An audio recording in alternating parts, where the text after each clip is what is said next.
Hello, traders. FX Pip Collector here. Today is Friday, June 13th, and this is my analysis for silver. If you haven't done so yet, definitely do check out my free Discord channel and link down here at the end of the video in the corner. And make sure to take a look at my website, fxpipcollector.com. Watch the video on the home screen to learn more.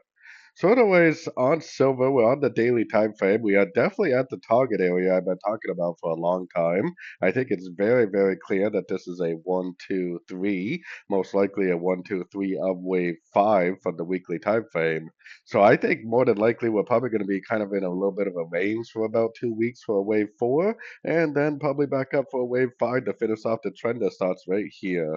So keeping that in mind, taking it down to like the 4 hour time frame. 4 hour time frame, a wave 4 should be a pullback to the wave 3.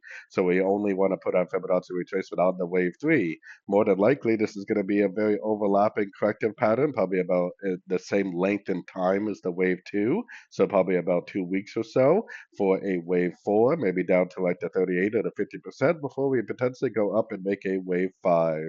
So if we're going to be in a very overlapping pattern drifting to the downside for the next couple of weeks, then we definitely want to be looking for shorts. We want to be looking for like three-way pullbacks to go short because the bigger moves to the downside are definitely, or the bigger moves, the more impulsive moves are definitely going to be to the downside because we should be in a very corrective overlapping pattern to the downside for a wave 4.